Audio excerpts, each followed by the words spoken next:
The Road to Autonomy is presented by the Road to Autonomy Index. The Road to Autonomy Index is a rules-based equity benchmark index that measures the performance of a basket of global companies that are involved in the development and commercialization of autonomy.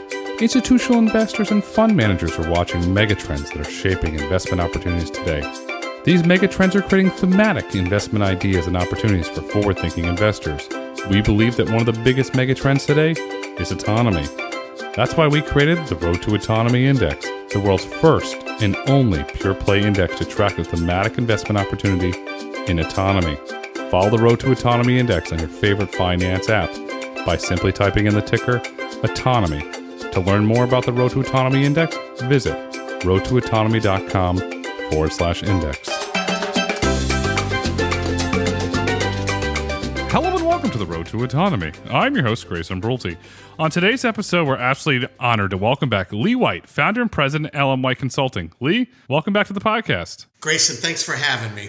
It's always wonderful to have you here because you offer world-class insights into trucking, autonomous trucking. You teach classes on autonomous trucking now. I call you the professor because I know you're going to give another master class today. So, Lee, I'm going to give you let's call it the kickoff to Professor Land. What is the current state of the autonomous trucking industry? So I think what we're seeing here over the last time since I've been on your show, we've seen some substantial investment in the industry. We saw Stack AV came out of stealth mode with a $1 billion backing. We saw Aurora raise $853 million. There's a couple others that have gone into maybe yard trucks. Again, the AV trucking industry as a whole. So we've seen almost $2 billion of investment. To me, that's a very strong sign for the industry. I think from the AV trucking companies, while I think we've seen some, frankly, negative noise with some of the robo-taxi issues that have been happening, I think in the AV trucking side, you've seen quiet. To me, that's a sign that everybody's on plan. They're continuously improving their product. They're working diligently on their safety case, and they're on their plans. You haven't heard any people backing off anything. So they're saying they're on plan for future plans for next year, 2024 and beyond. So I think what you're seeing is the maturing of the industry as we move forward. And I think what you will see as we kind of look towards the future is continued gaining of traction in the ecosystem, probably some partnerships. We're still in that, we've got a couple candidates for consolidation. I think you'll see that probably execute and play out. But I think we're on track. We're on plan. We're moving forward. Again, it's not an if it's going to happen, but it's going to be a when, where, and who are going to be the leaders that are going to enable that and make that happen. The industry is, from the truck side's moving forward, but you mentioned the various incidents on the robotaxi side. A Class 8 truck or a Class 6 truck, for matter of fact, is different than a passenger vehicle, but yet they're all lumped together. So you're making stew. So you lump everything together to make a hearty stew, but yet they're two different industries, two different TAMs, two different customers at the end of the day. Robotaxis move passengers, and on the truck side, you have to work with carriers and shippers. So you have two different customers, but yet it's all bundled together. Benedict Evans, the former A16 analyst, he always talked about the great unbundling. So how do we unbundle robotaxis from autonomous trucks, since there are two different use cases and two different applications? I do think we need to do a better job of separating and really clearly communicating the narrative for AV trucking. Fleets understand at a deep level what the potential is for AV trucking to help in that safety case. The interstate highways that we're talking about, where this transportation and this AV application is going to be working, is very, very different than the robo-taxis and the frequent engagements with pedestrians and crosswalks and construction areas. And in a residential street, there can be Grayson's landscaping service that sets up cones, and all of a sudden that's something that's not a standard application, but suddenly a robotaxi has to deal with that. So the consistency for the AV trucking operations is a very positive advantage over robotaxis. And I think the trucking group has to begin to separate itself from this clumping everything together and just say, hey, AV's AV, whether it's from an airport to a downtown hotel or it's a 500-mile run from a city on interstates. And they have to get better at establishing their narrative. What I think needs to happen over the next 12 to 24 months is the fleets that are doing these pilot tests and they continue to move into this space and test more is to be public with that and help the industry explain the benefits. Hey, we would have expected 3 sideswipe accidents to happen during the time we're running this pilot period, and that didn't occur. And that made us safer. We would have had some issues with other potential near misses, if you will, from a safety standpoint that completely got avoided because it was running in the AV mode. The AV truck is not going to speed. It's not going to encroach beyond what is set up in that operating plan for that ODD.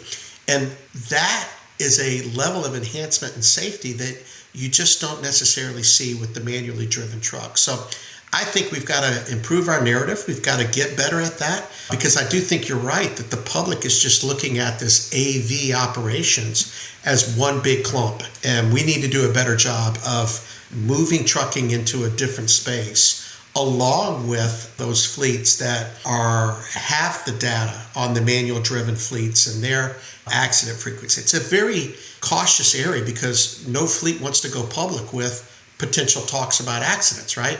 But inside of that data, they know that they're improving. What they're seeing in the AV as far as lane centering, performance of the trucks is really a positive, and it's an improvement in the safety portfolio of what they'll be able to bring ultimately to their customers into society at large. Because if you look at it from a narrative messaging standpoint, there's 2 sides to the coin. There's the general public, which we need public trust, and then there's Wall Street, because it has to invest this.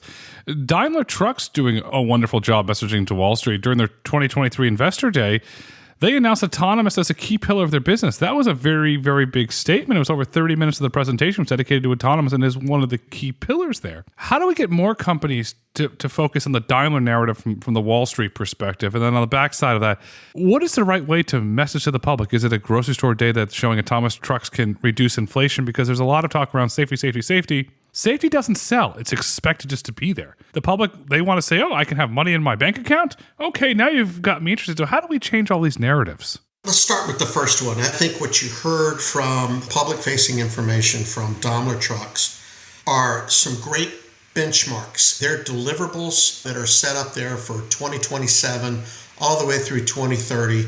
3 billion euros expected revenue stream in the year 2030. So it's progressive. And it's not just some pie in the sky. They were very public with 4 phases to their expansion plans. And I think that's a very good, hard commitment from a well-respected leader in the industry that really is encouraging to me.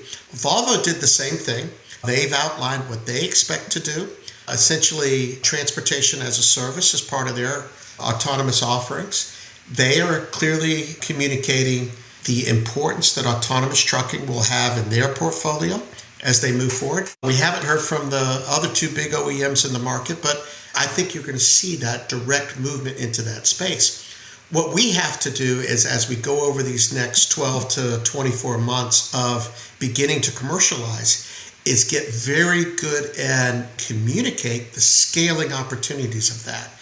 One of the things that's unique about trucking is the amount of volume that is in the main lanes. If the top 200 lanes are moving 70% of the volume, even if AV trucking only commercializes 25 lanes, that's a big segment of trucking. It's very similar to intermodal. Intermodal is about a $60 billion industry right now.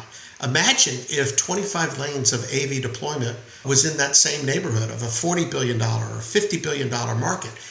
That is huge. And that's a big opportunity for those people in those areas to experience the benefits, the cost benefits of being able to see that. That's when they do go to the grocery stores, they're able to see that lower price impacts.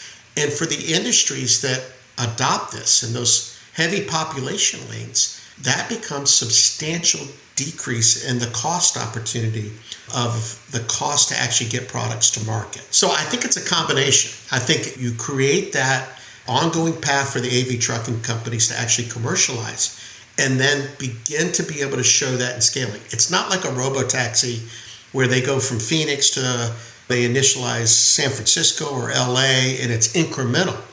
The AV trucking is going to really scale when it goes lane by lane, where there are these big, high volume traffic lanes with a high percentage of freight moving on it. And that just so happens to be the same key lanes that we're testing, the I-10, I-20, the I-40 corridor that these AV trucking companies are testing right now. So it lines up perfectly. We've got to deliver that narrative. We've got to be realistic in when that happens, but then we've got to be very good at showing the impact for fleets that are the adopters as far as what happens to the impact of their cost of their supply chain. Everybody wants lower cost, higher margin. I mean, any side of the equation, they want that. Highlight Daimler Truck because they're doing a lot of things right, and that's why I keep going back to Daimler Truck.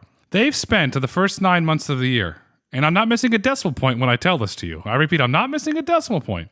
They've only invested 155 million euros into their autonomous driving business. Not missing a 1.5, 155 million euros only. That's up from 139 million euros from Q3 2022, an increase of only 16 million euros year over year. Daimler's showing financial discipline. They're investing responsibly. And you're in this industry, I'm in this industry. They're a leader without spending billions of dollars. How are they doing that? And why aren't other companies following, I'm going to call it the Daimler fiscal responsibility investment path? Why aren't more companies following that? It's the measure of capital efficiency, right? It's sticking to your roadmap, your development, and what you have to do that is focused on the investment discipline you need in order to hit those timelines of 2027 and 2030.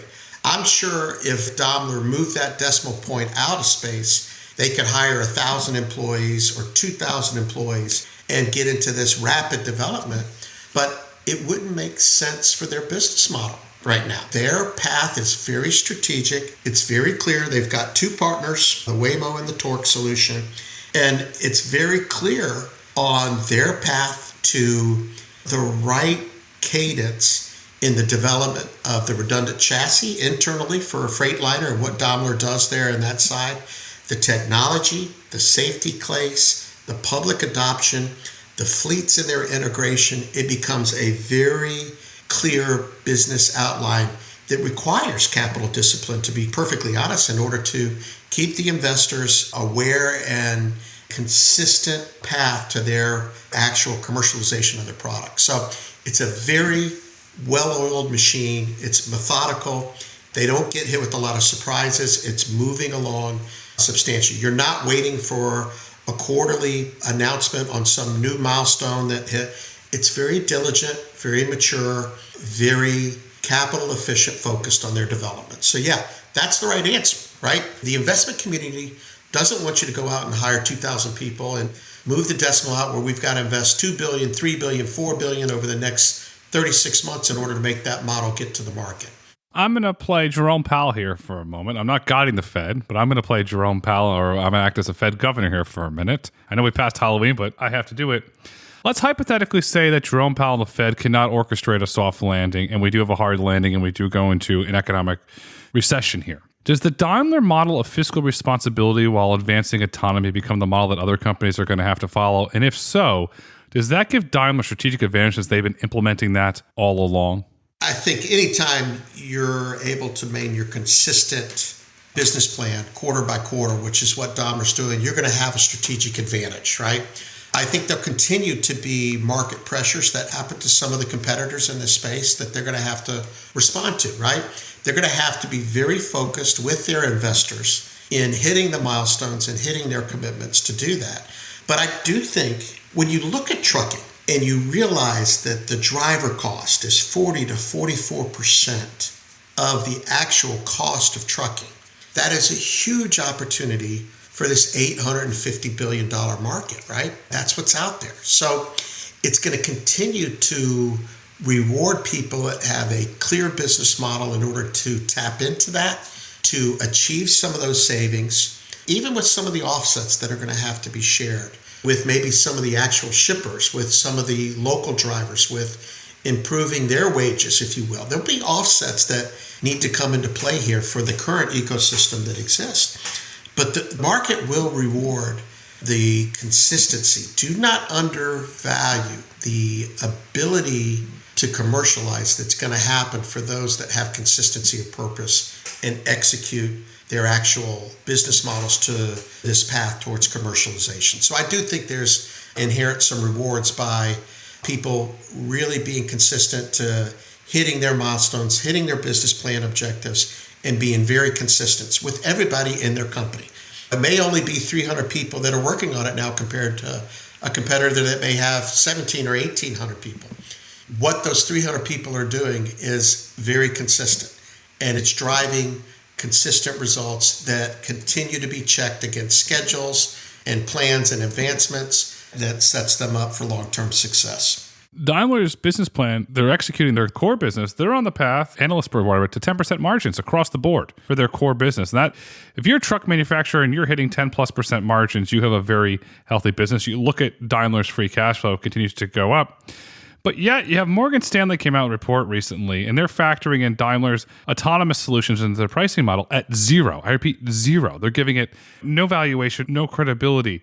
Why is there such a disconnect between Wall Street and what Daimler's doing from a fiscal responsibility standpoint, the commercialization of the technology with the partnership with Waymo, the ownership of Torque, but yet they get a zero valuation on it? It seems, I'll use the term, unfair. The financial markets is not my space, but what I will tell you is what I have observed with the industry as a whole is the investment community, they're not interested in assigning value to R&D, to roadmaps. They are very focused on the commercialized impact. Where is the revenue going to come from in the next 18 to 24 months? That is the attitude right now. It's no longer cheap money. Money is very expensive.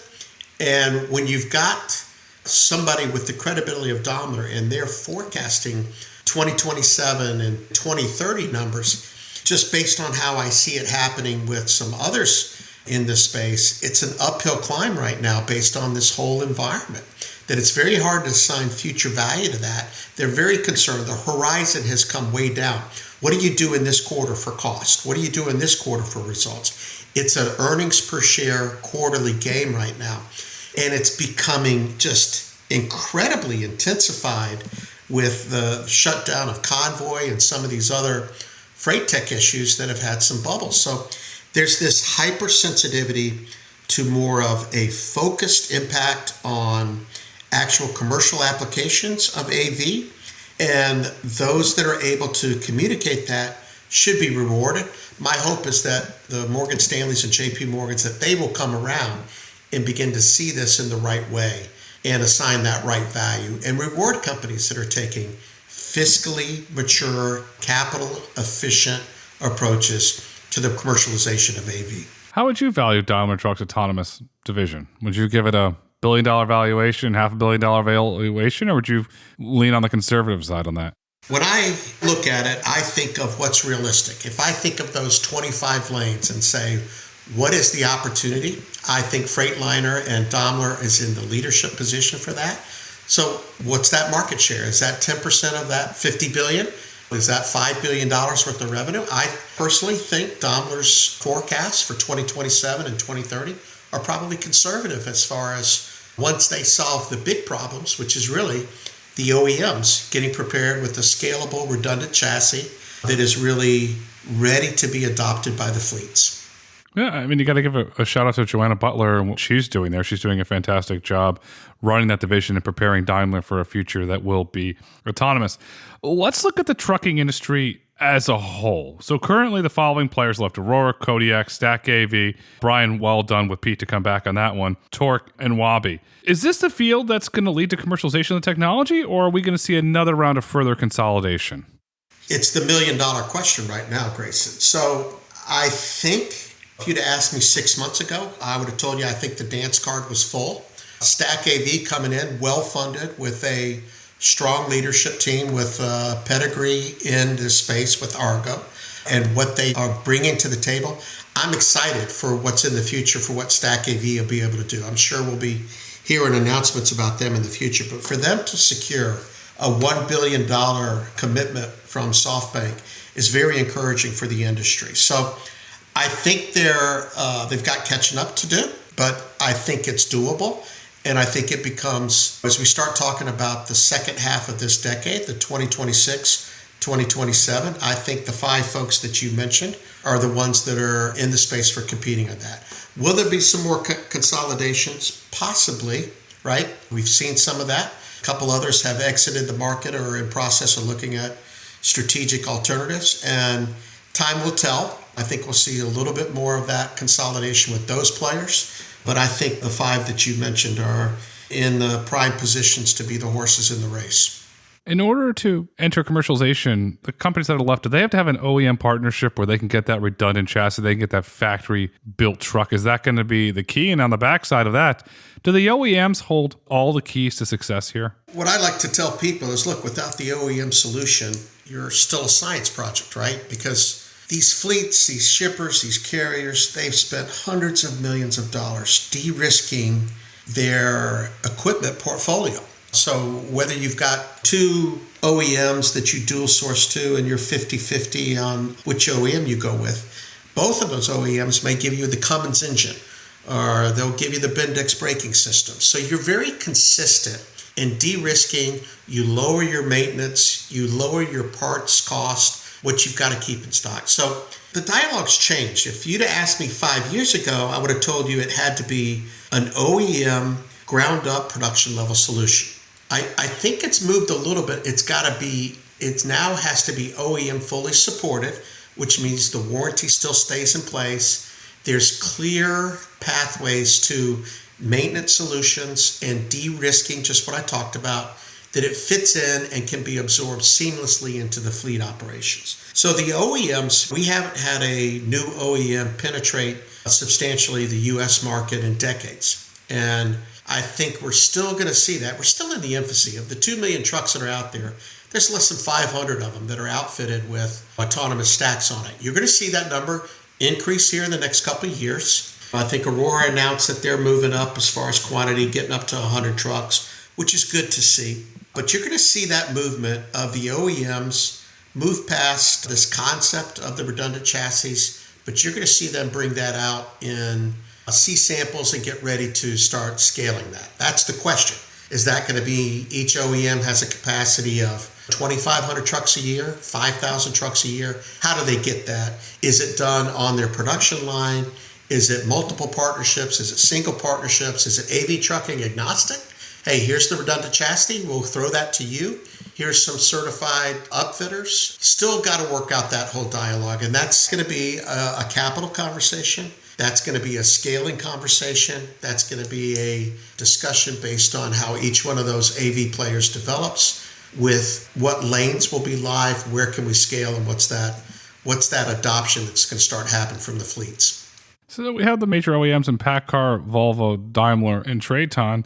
When you mention OEM fully supported, do you see let's call it an industry standard evolving of how they're going to support it, or do you see each OEM will have their own rules and regulations on an OEM support? We've been starting some work with SAE, and SAE is moving into that space to set up some best practices and standards on literally what will be the OEM responsibility and what will be the AV company standard and what they've got to do. So that effort by SAE, credible organization, nonprofit, very skilled in this area of doing this. They've got a pedigree with the airlines. They've done it with a lot of things in the automotive industry. So that is going to mature this space. So it's going to give clear consistency for some expectations for OEMs, allow them to influence that as well with what those specs and standards are.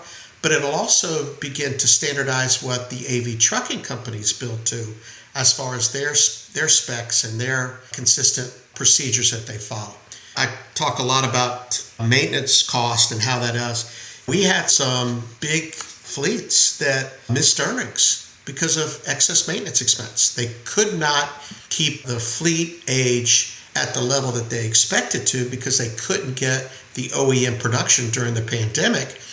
Maintenance costs went up 12 and 15%, and suddenly you've got this pressure that they haven't had to feel on how they did maintenance. We don't want something like that happening to the AV trucking industry in the future, where we've got AV trucking people doing PMIs and inspections, and you've got OEMs trying to do it, and that cost is going back to the fleets, and all of a sudden we're giving them a higher cost. Let's pull that work forward so we can start getting the AV trucking companies to build to that standard and consistently implement that standard, and that we've got industry key voices, players, so that we are really ahead of the whole maintenance risk that's facing us. Right now, it's real easy for me as an AV trucking person to say, well, that's on our roadmap. We're going to get to that in 18 months, 24 months. We need to be working on that now because we've got to get better at maturing the AV trucking so that when the AV trucking companies are really ready and the OEMs are really ready with that redundant chassis, that we've got that ability to scale it and seamlessly integrate that with the existing maintenance processes of fleets, existing maintenance process of OEMs, as well as what's new that the AV stack brings into that equation.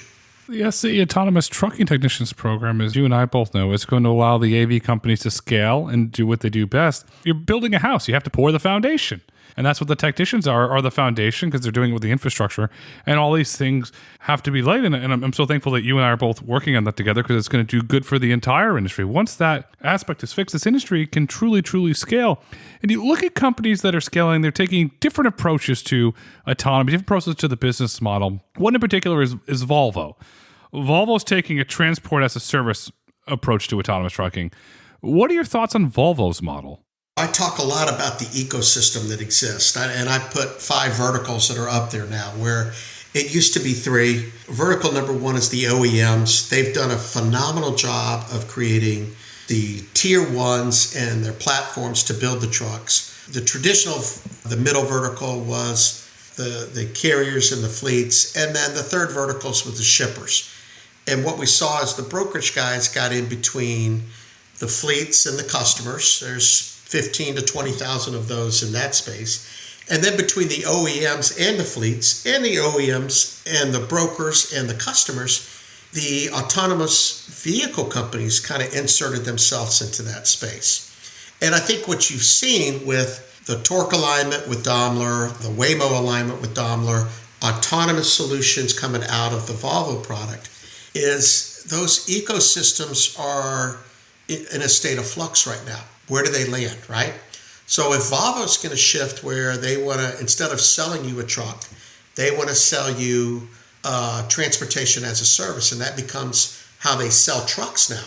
It's like the airline industry. You don't buy an airplane engine anymore from GE or Rolls-Royce. You buy time. You get run hours. If that's the new model, that will be very successful. They've got existing customers. They start saying, hey, look, instead of you paying me $150,000 for a new truck, I'm going to start selling you autonomous capacity where you just pay by the mile, subscription fees by the month, whatever that is. There's different ways of setting that up. But I think that's a very interesting business model for the OEM to move, and Volvo's moving in that space. Now, if they're going to become a competitor, if they're going to not just sell space to their existing clients on truck, but they want to go get new companies and what happens to people that they're now competing with? How does that play out in this market space? So what I think is going to happen, I think you're going to see more disruption in that ecosystem of the truckers and those verticals. You're going to get freight brokers moving over and jumping and trying to control space, maybe even invest in assets of AV trucks. They don't have to have the drivers anymore, but now they've got the asset of the truck. They're going to have partnerships with people for terminals and maintenance agreements. That's new space for potentially the brokers. Or maybe it's the fleets that they expand in what they traditionally do. They don't no longer stay in just their dedicated services intermodal, but AV becomes a new business unit for them, and they expand in those lanes with certain partners. So that whole ecosystem is ripe for disruption. And Grayson, it's going to be very interesting to see how it plays out. I think what Volvo's communicating is they're no longer just staying in that I'm an OEM with my tier 1s. They're moving. The question is, where do they gain traction and how does that play out? Volvo's leadership clearly sees profitable revenue. That's why they're doing it. They see the profitable revenue. When let's give a hypothetical, let's fast forward 5 years, and Volvo's transport as a service is highly profitable and it's scaling. Do we perhaps see another OEM do a similar model since there is publicly audited data now to back it up? And then what happens to the fleets? It's going to be the Wild West, right? Because who conquers who, right? What does consolidation happen across those verticals? Where do the OEMs go? I think it's exciting for me to have a front row seat to watch this industry right now as they're going through that, because I think that's a big question right now. The OEMs and their relevance to the future market. How do they go beyond just selling trucks and service contracts and parts? What becomes the opportunity for them? So it's wide open, Grayson. It really is. And I think when you talk about 850 billion, it's even more than that. I call it 1 trillion because we're talking about AV impacting the volume that goes on planes, the volume that goes on trains. There's 16,000 loads a day coming through the port of Laredo. 0 are moving by AV right now, right? You've got another 5 to 10,000 rail loads per day that are coming across that border. So there's 25,000 loads per day coming up from Mexico coming into the U.S. There is so much movement in the freight market, and the successful execution and deployment of AV in these critical lanes is going to become just like what intermodal was. These Z trains, these high-speed trains that are moving in that space. Now you've got that same capability with AV-driven trucks. And it's wide open for what strategic changes do the OEMs make, what strategic changes do shippers and fleets make, and what happens from fleets that are essentially 3PL on everything right now. Do shippers and customers actually start making some investments on AV-capable trucks so they can start controlling more of their future and bring a little bit more of that internal? So lots of different opportunities here in the future. And we just talked about the main OEMs and the fleets and the customers, but it's the third parties in the ecosystems. It's the riders. It's the Penske's. Rush, what happens with them? What is their business model change and the impact that AV has on it? So it's an exciting time. The next 36 months to 5 years, to me, are going to be just exciting times in the industry as this begins to mature and play out. Fast forward into the future, transport as service could become a platform that they can open up an API, they can build stuff on top of it and get another revenue stream. That becomes really interesting there. You look at what freight brokerages have done over the last 10 years, and they've essentially, instead of just getting like the leftovers, they've become integral.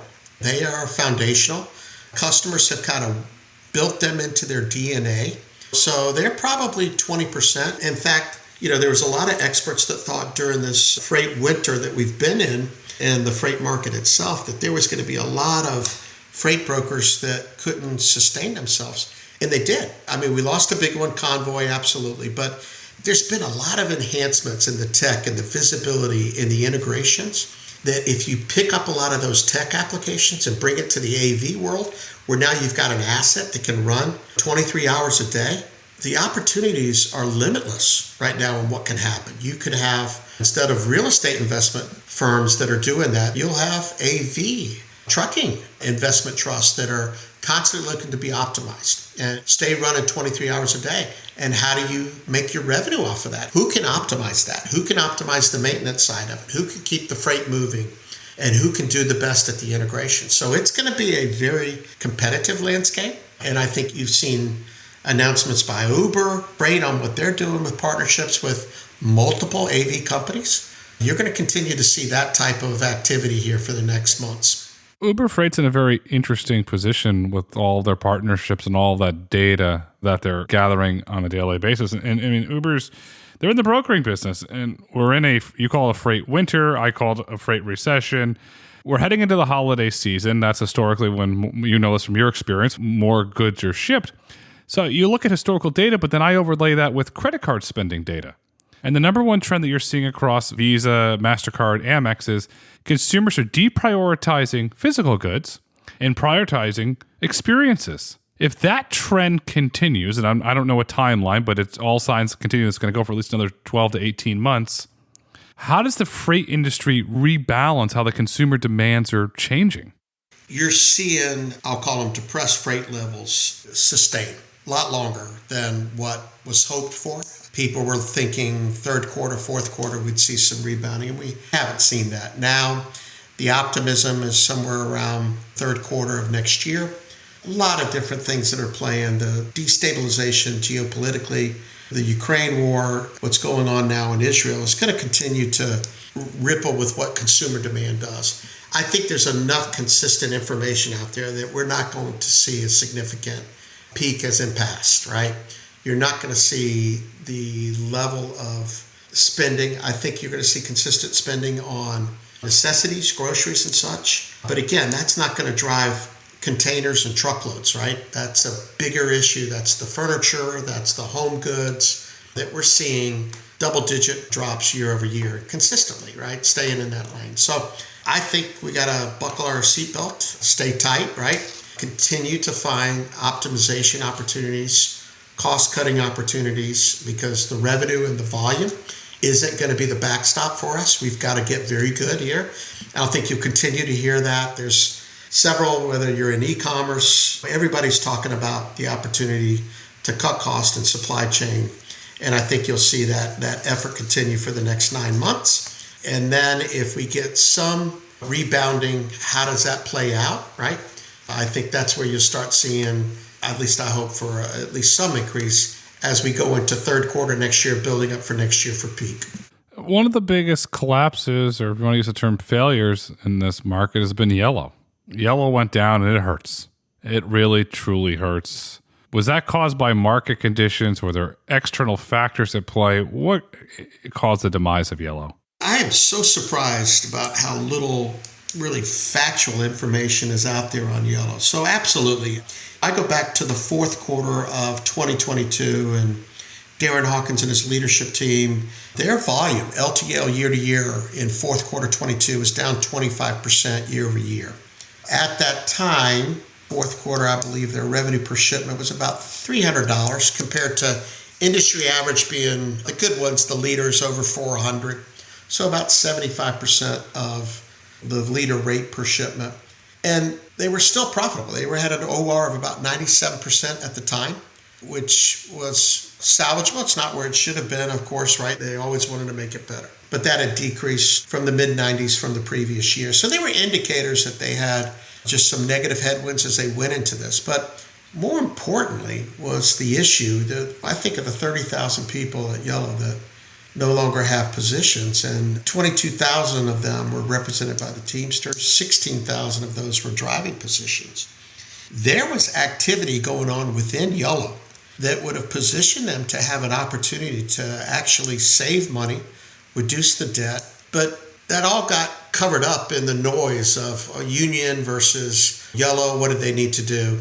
Credit to the Teamsters. They did go and do some canvassing of the people, of the drivers. And my understanding, the feedback they got is the drivers didn't want Yellow to continue to offer concessions. Basically, what would happen is every time a contractually negotiated raise was due, the union would have allowed that cost increase to not take place. But it was much deeper than that. Yellow had done a lot of acquisitions with New Penn and Holland. And what was happening is the management team had a plan to come up with one Yellow, essentially operate Yellow as a super regional LTL, integrate operations. When they did the acquisitions of New Penn and Holland, they integrated the back office. It's very easy to do it with your financial group. Or not easy, but it's less strenuous. You don't have to go through the union negotiations. But you can have one department that's billing the customers and paying your payroll. You can have one HR group that's doing your hiring, whether it's a driver going to work for Holland or New Penn or the legacy YRC group. The operation side is where the true excess cost was, and that's where the opportunity was. So there was a one Yellow plan that called for essentially 998 drivers to become utility drivers. What that means is, Grayson, like if you drove for Yellow and I drove for Holland, you would get in your truck every day and you would go to the same industrial parks that I would go to. In fact, we would back up to the same customers. And you'd pick up 4 pallets, I'd pick up 2 pallets, and we'd go on about make our routes. And then we'd go back to our separate terminals. They'd sort it out, and they'd put it back on trucks. And the next morning, you'd go and deliver 2 pallets to your customer, and I'd deliver 6 pallets to my customer, and they're the same customers. That makes no sense in this type of market to have redundant operations, to have the same drivers in the same space. Well, in the Teamster contract, it's called Article 8, there's change of operations guidelines. It means we have to sit down with the company and the union, talk about dates, talk about merging seniority list, who gets laid off, who does what. And since fourth quarter 2022, Yellow did that in one area of the country. They had plans to do it in the Midwest, the Southeast, and all over the other countries. That's what would have generated essentially 998 extra drivers in their network, which God knows you can't afford to do that, especially in this market. But they could never get the union to agree to that. They never sat down, worked out the dates, worked out the details. So this whole operating plan that would have optimized, and by the way, Yellow went through a change. They had a terminal that they sold in fourth quarter last year, and they saw a $28 million profit off of selling that. They sold it for $31 million. I believe it was on the books for $3 million. Well, they used that to pay down some of their debt. And this one Yellow operating had in excess of 20 terminals getting freed up. Think of what that could have done to Yellow's debt load. You look at Yellow, Yellow had lower service industries compared to the rest of the market. They couldn't really invest in some of the tech that they needed to improve their service levels. They had that lower cost or lower revenue per shipment that I talked about earlier. That was a problem. The debt load, they had $1.575 billion worth of debt on a $5.2 billion worth of revenue. So we never got to see whether or not Yellow would have been able to make it. Could they have sold the terminals, used that to pay down the debt, get the driver network optimized, run it as a super regional, and give it a shot? See if the service levels would have gotten better, see if the revenue per shipment would have gotten better. What happened is when you take that $300 per shipment out of the market, now companies wanted to use the competitors, the Old Dominion, Saia, T-Force, everybody else, ABF that's in the space, their cost to ship went up by 25%. They got to pay $400. So we've got shippers that are unhappy, the 30,000 people that lost their jobs, especially. I talk about the 16,000 drivers, the 22,000 Teamsters. The chance of them getting another job with a union carrier that's going to make that contribution to the pension, Central States pension or their pension fund, not going to happen. So not only did they lose their jobs, they've lost a lot of their opportunity for their pension, their retirement. It's just catastrophic. And it's a shame, right? Because I really would have liked to have seen Darren Hawkins and his management team get some cooperation out of the union. I don't know what happened in the details. I don't know whether there was arbitration. I know there's some press releases about the union telling people and what they were saying and how public they were. I think they accelerated the death of Yellow. I would have liked to have seen the 30,000 people still working, still hauling freight. So it's just a sad situation. It's very sad. Is there another Yellow situation brewing out there that you're aware of that could have another detrimental impact on the market and the hard men and women that work there very hard and have a negative impact on them? Is there another one brewing? It's really not my space to give you some insight on that. I would tell you my concern. I was talking with an individual recently. He's an independent owner-operator. He's got a 1999 Peterbilt truck, a refrigerated trailer that he runs produce up and down Florida. He says, Lee, I can't even afford to stop and buy a hamburger in a fast food restaurant. I'm just not making any money. He says, I am going to have to park my truck. I don't have to make payments on it. I'm going to have to put my insurance dormant. I'm not making payments on it, but I'm not making enough to make it worthwhile driving. And that's what I think we're seeing right now. There's a lot of independent operators. These trucking companies, 97% of all trucking companies, Grayson, have 20 or less trucks. There's going to be a lot of them that are right on the edge. We've seen some mid-sized ones, 200 plus drivers that have shuttered operations this year, and that's the risk, right? So how do we make sure that they're making good decisions? How do we keep the pricing discipline? There's no way we can go back to the cost of what it was before the pandemic. We can't sustain that. There's been too many price increases, whether you look at fuel, you look at the cost of insurance, you look at the cost of maintenance and parts. There has been some irreversible price increases to the cost of trucking. We can't go back to that. So is that 20 cents per mile? Is that 25 cents per mile on cost increase? We can debate that number. The key thing is the cost has gone up. We cannot sustain revenue per mile below what it was in the pandemic. We just can't go back to those pre-pandemic levels. So we got to stabilize that. And frankly, there's too much capacity out there. So it's not one fleet or another that's at risk to do the yellow. It is taking a high degree of discipline with a lot of energy and focus in some very short-term revenue contracts, short-term cost control contracts to really do what they can. I think the industry, the whole ecosystem as a whole, has to continue to sharpen the pencils. Let's do everything we can to be very cost efficient, optimize. Let's get very efficient with us. There's things that we can help ourselves with. We accept a dwell time for a driver sitting at a customer is 2 hours. It's just kind of accepted. Brokers don't want to irritate shippers and say, hey, you got to get that load out. They don't want to jeopardize a relationship because they can go and replace them. So we all need to play together well, and let's work together so that we can take some inefficiency, things that are costing us dollars that we don't necessarily see every day, but let's get better. Let's work together. Let's have this supply chain really work together so that we can ride this out so that when the customer's demand and purchasing comes back, we're ready. Let's do this together. We have this together. You mentioned that individual can't afford the hamburger of the independent operator. That's alarming and concerning because the individual more than likely has a family. And I'm going to go across the country. That was in Florida. Let's go to California because by 2036 in California, the sale of new diesel big rigs will be banned and all trucks must be zero emissions by 2042. How can they afford this? You have an individual story like that. He can't clearly afford it. The other independent owner-operators, they can't afford it. It seems like we have an economic calamity on our hands because people got to pull out.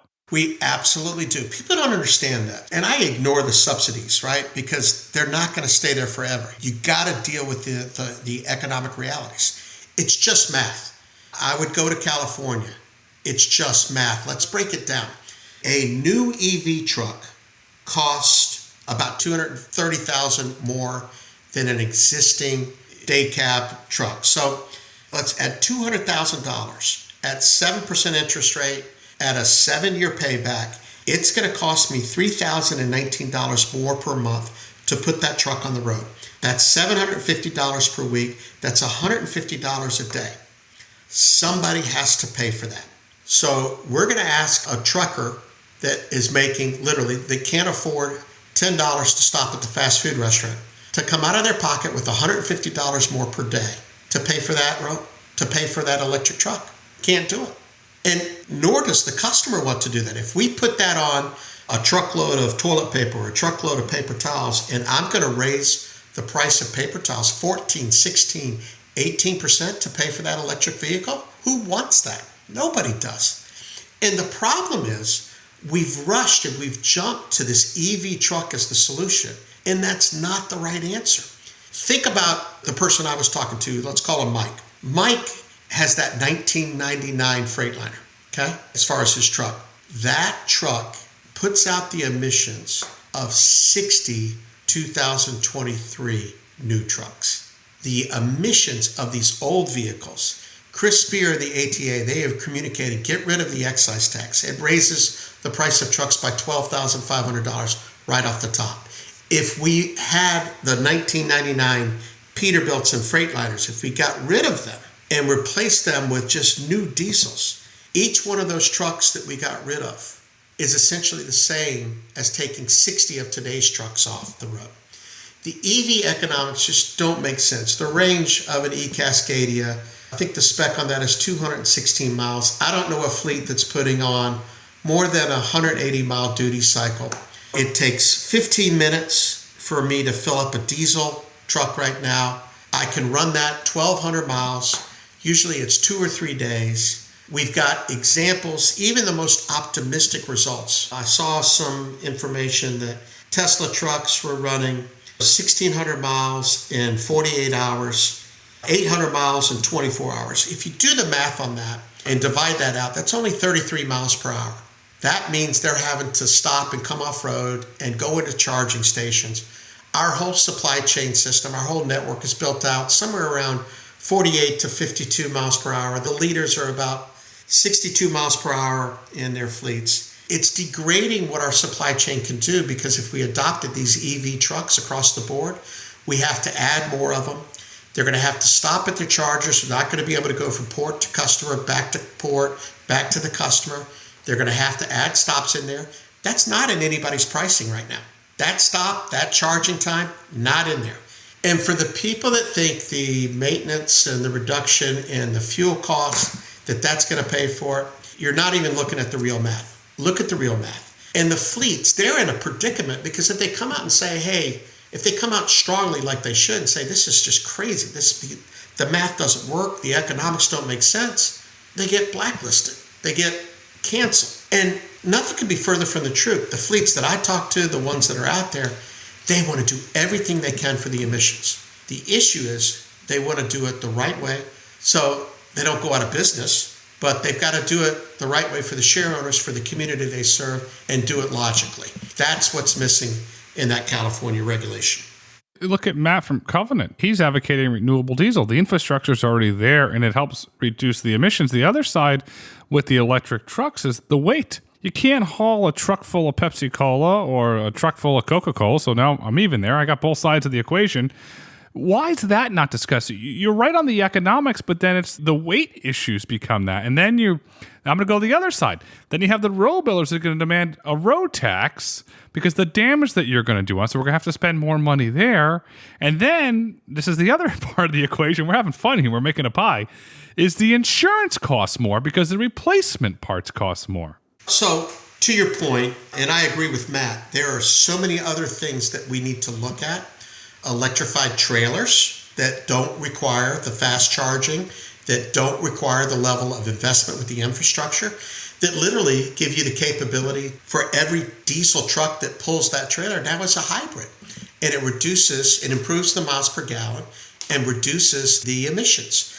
Those types of solutions are out there that we need to chase. And let's do it the right way. Again, I think a lot of it, if we got some of the older fleets that are out there on the road, if we incentivize that the right way, we would make some big improvements into our total footprint of the supply chain and what it's doing to the emissions. But we got to get smart in California. We have got to understand the math and not set ourselves up for this catastrophic mandate-caused outcome that's going to happen. I didn't even talk to you about if the range of a EV truck is 180 miles and I've got to have 3 EV trucks to replace 1 diesel truck, that's 3 more pieces of equipment that are creating more congestion, that are creating more traffic on our highways during the timing. So there's a lot of things here that just don't make sense from a reality standpoint.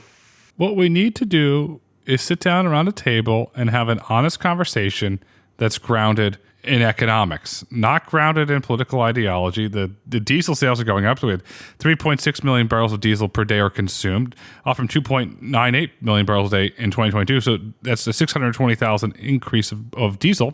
The demand for diesel is continuing to grow. The demand for oil is growing.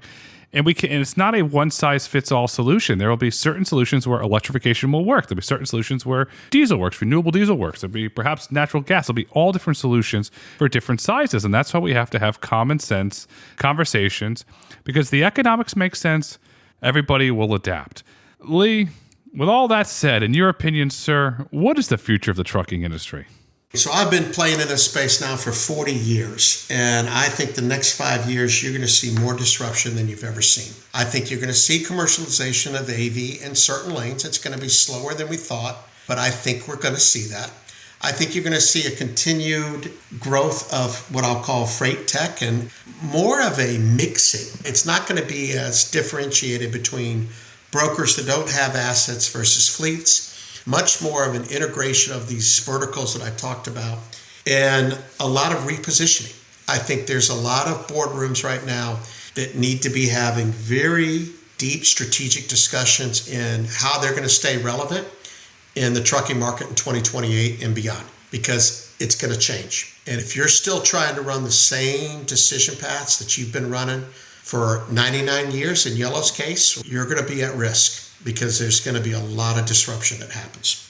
There's a lot of change coming, and change is healthy. Some people don't like it. I like it. It's healthy. And at the end of the day, the trucking industries will be fully optimized. Both the human professional drivers and autonomous trucks will play a very critical role in the future of trucking. As we look to wrap up this insightful conversation, Lee, what would you like our listeners to take away with them? Until next time, because we're having you back again.